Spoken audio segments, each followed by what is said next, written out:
बढ़ते हैं आगे और ले आते हैं आपके सामने अपना पहला खास सेगमेंट, और ये है ट्रेड का चौका।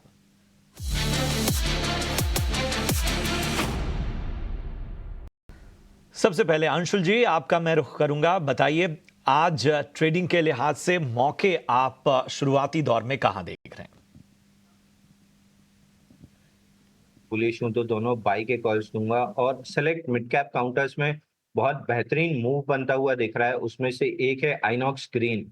आइनॉक्स ग्रीन में अगर देखें तो 15 हफ्ते का एक बेस बना हुआ है। इसमें एक बड़ी कैंडल बनी थी 1 जनवरी 2024 को वीकली चार्ट पे। उसके बाद से 14 बार हमने उसके अंदर स्पेंड किया, तो ये कॉन्ट्रैक्शन अपने फैग एंड पे और एक्सट्रीमली कॉन्ट्रैक्टेड शेयर है। करंट वीक में ब्रेकआउट आता हुआ दिख रहा है। करंट मार्केट प्राइस 151 के आसपास है। यहाँ से स्टॉक को बाई करना है। बहुत छोटा सा स्टॉप लॉस रहेगा, क्योंकि इतने कॉन्ट्रैक्शन के बाद जनरली स्टॉक ब्रेकआउट के बाद पुल बैक नहीं देता है। 145 का क्लोजिंग बेसिस पे स्टॉप लॉस ले लेना चाहिए। 175 रुपए का पेसिमिस्टिक टारगेट है, क्योंकि फिबोनाची एक्सटेंशन का एक रेजिस्टेंस है। बट अगर इस स्टॉक को 3 महीने का समय देते हैं तो 250 तक के टारगेट आपको मिल सकते हैं। INOX green current market price से लॉन्ग करके चलना चाहिए। दूसरा स्टॉक में जो बाई दूंगा वो फ्यूचर एंड ऑप्शन काउंटर से है। हालांकि जब मैंने ये कॉल भेजा था तब 159.50 पे था सेल। करंट मार्केट प्राइस से भी बाई कर सकते हैं। 163 के आसपास चल रहा है। यहाँ से भी बाई कर सकते हैं। टारगेट 169 का पहला रहेगा, क्योंकि वहां पे फिबोनाची एक्सटेंशन का रेजिस्टेंस है। बट ओवरऑल जो ब्रेकआउट आया है स्टॉक पे, उस स्ट्रक्चर का टारगेट 184 185 आ रहा है। तो ये नहीं सोचना चाहिए कि 3-4 रुपए ऑलरेडी जो प्राइस दिया था वहां से चल गया है। अभी यहाँ से काफी गुंजाइश बची है स्टॉक में। यहाँ से भी बाई कर सकते हैं। 169 पे पार्शियल बुकिंग, और उसके बाद 174 और 184 ये दो टारगेट ले लेने चाहिए। तो ये दो बाई कॉल रहेंगे मेरी तरफ से। का चौका में तो आप अपनी राय रखिए, लेकिन जरा उसमें एक नजरिया टाटा ग्रुप के किसी शेयर में कुछ पसंद आ रहा हो तो वहां पर भी बताइए। प्रशांत, पहले ट्रेडिंग आइडियाज शेयर कर लेता हूँ। तो मार्केट में दो बाइंग रिकमेंडेशंस के साथ जाना चाहूंगा, क्योंकि थोड़ा अपबीट मूड है मार्केट में।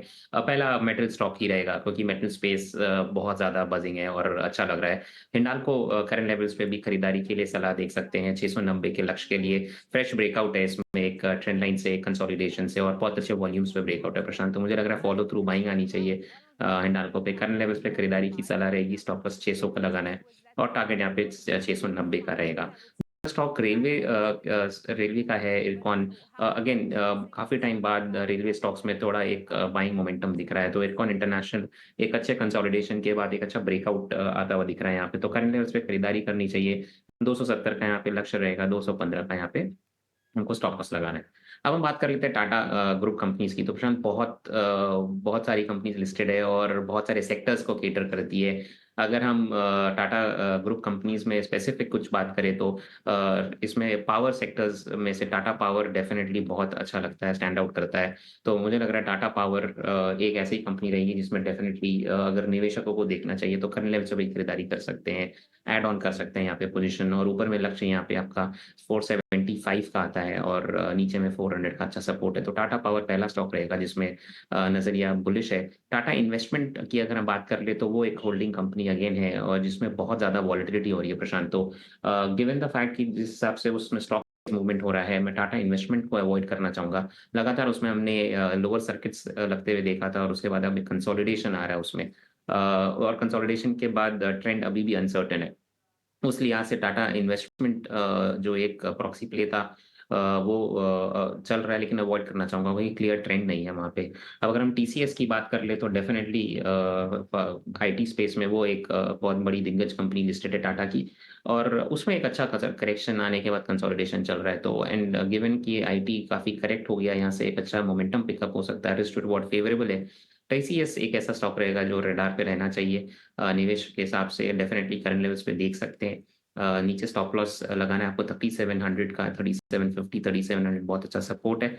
और मुझे लग रहा है ये आने वाले दिनों में 4200 क्रॉस करके 4500 के लेवल्स दिखाएगा। तो टीसीएस और टाटा पावर, ये दो स्टॉक्स रहेंगे टाटा ग्रुप कंपनीज लिस्टेड में से जो ट्रेड कर। चेन्नई पेट्रो पर नजर डालते हैं। करीब करीब 15% का उछाल इस काउंटर में दिखाई दे रहा है। कंपनी ने अपने नतीजे पेश किए, रेवेन्यूज में करीब करीब 2% का उछाल दिखाई दिया। मार्जिन की बात करें तो 5.9% पे मार्जिन आए हैं वर्सेस 3.9% जो कंपनी ने तीसरी तिमाही में रिपोर्ट किए थे। काफी काफी शानदार नतीजे थे जिसके चलते स्टॉक में सडनली वो उछाल देखने को मिला करीब करीब 15% का। आदित्य जी, मैं आपके पास आना चाहूंगी, टेक्निकल्स पर चेन्नई पेट्रो पर क्या राय बनती है? हाँ, गुड आफ्टरनून चेष्टा, शो पे बुलाने के लिए शुक्रिया। गुड आफ्टरनून प्रशांत। बहुत शानदार तेजी चेष्टा और वॉल्यूम्स पे ब्रेकआउट देखा है हमने। स्टॉक ऑलमोस्ट 15-16% ऊपर है और बहुत शानदार वॉल्यूम्स पे ऊपर न्यू ऑल टाइम हाईज पे ट्रेड कर रहा है। तो जब ऐसा एक सेटअप आता है टेक्निकल्स पे कि वॉल्यूम पे ब्रेकआउट है और नए ऑल टाइम हाईज पे ट्रेड कर रहा है, तो यूजुअली वो फॉलो थ्रू बाइंग रहती है स्टॉक में और फॉलो थ्रू मूवमेंट भी आता है स्टॉक पे। तो करंट लेवल्स पे अगर हम बात कर ले तो यहाँ से और आपको अपसाइड दिखेगा और मेरे हिसाब से 1200 का एक लक्ष्य आता है और 1200 क्रॉस करता है तो 1250। तो ये दो लेवल्स आएंगे, 1200 1250, ये दो लेवल्स के लिए बाइंग फ्रेश देख सकते हैं। नीचे में जो प्रीवियस पीक था वो अब सपोर्ट बनना चाहिए जो कि 1000 के आसपास था। तो 1000 के आसपास का एक स्टॉप लॉस लगा के शेषा मुझे लग रहा है इसमें एक फ्रेश बाइंग कर सकते हैं टारगेट 1200 से 1250 के लिए। मैं जिन स्टॉक्स पर फोकस करने जा रहा हूं वो स्टॉक्स ऐसे थे जिन्होंने एक अच्छी रैली दिखाई, अच्छा उनका वक्त रहा, लेकिन आज दबाव में ये सारे स्टॉक्स नजर आ रहे हैं। क्वालिटी स्टॉक्स हैं, जरा मैं चर्चा कर दूं। सबसे पहले एक्साइड इंडस्ट्रीज देखिए, यहां पर दबाव कायम होता हुआ। अमरा राजा बैटरीज, यहां पर भी प्रेशर आज बनता हुआ। बीएसई लिमिटेड, एक जबरदस्त तेजी हमने बीएसई लिमिटेड में देखी, लेकिन यहां पर भी आज करेक्शन आता हुआ। और में एक और स्टॉक जोड़ देते हैं, टाटा कंज्यूमर और इसके साथ ही वोडा आइडिया। ये सारे स्टॉक्स जो हैं जिन पर इस वक्त प्रेशर हमें नजर आ रहा है। अंशुल, मैं आपके पास आना चाहूंगा, जरा बताइए कि क्या इनमें से कोई ऐसा स्टॉक है जहां करेक्शन एक मौका बन सकता है? हाँ जी, देखिए आइडिया एक्साइड में बहुत बेहतरीन पैटर्न डेवलप हो रहा है। मंथली चार्ट पे ब्रेकआउट कैंडल है, तो प्रोबेबली 1 से 2 हफ्ते यहाँ पे करेक्शन रह सकता है और कहीं भी डिप में 420 421 की जोन में मिलता है तो यहाँ पे मेजर सपोर्ट्स है, इसको बाय करके चलना चाहिए। प्रोबेबली मई महीने में भी हम इसमें एक्सपेंशनरी कैंडल देखेंगे विद अ टारगेट ऑफ 510 520। तो डिप्स अगर मिल जाते हैं 420 421 की जोन में तो एक्साइड को बाय करना चाहिए।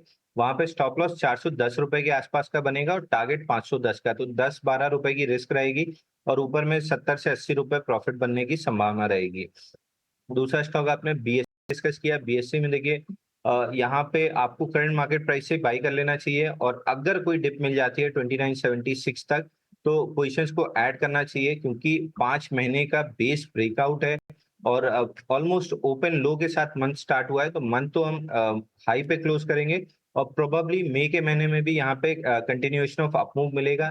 3450 से 3500 रुपए तक का ये स्टॉक में टारगेट निकल के आ रहा है, तो करंट मार्केट प्राइसेस को बिल्कुल बाई कर लेना चाहिए। चंबल फर्टिलाइजर बहुत बेहतरीन स्टॉक लग रहा है। मंथली चार्ट पे 3 महीने की रैली थी, उसके बाद 3 महीने का करेक्शन था, तो इसको अगर क्लियरली देखें, एक फ्लैग एंड पोल पैटर्न था जहां से ब्रेकआउट आया है।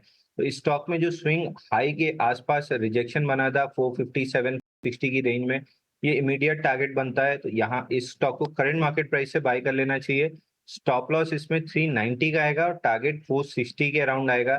दूसरा काउंटर जो अच्छा लग रहा है वो है फैक्ट में लोअर हाई लोअर लो का स्ट्रक्चर था डेली चार्ट पे, जिसको अब ब्रेक करके ये फाइनली एक हायर हाई का पैटर्न बना रहा है। तो पहले भी आउट परफॉर्म किया था पूरे सेक्टर को और अब वापस ऐसा लग रहा है कि इस सेक्टर को आउट परफॉर्म करेगा, तो इसको भी करंट मार्केट प्राइस से बाय कर सकते हैं। थोड़ा सा डीपर स्टॉप लॉस रहेगा 680 रुपए का, लेकिन टारगेट भी सामने उतना ही बड़ा रहेगा 880 रुपए का। फाइनली जो तीसरा काउंटर हमें समझ में आ रहा है वो है आरसीएफ का। यहाँ पे भी लोअर हाई लोअर लो का जो स्ट्रक्चर था उसको ब्रेक किया और डेली चार्ट पे कप कैंडल पैटर्न का ब्रेकआउट है एट 149। इसको भी करंट मार्केट प्राइस से बाय कर सकते हैं। 143 का स्टॉप लॉस बनेगा और टारगेट ऊपर में 180 184 का बनेगा, तो तीनों स्टॉक बाय कर सकते हैं। सबसे अच्छा इसमें चंबल फर्टिलाइजर लग रहा है।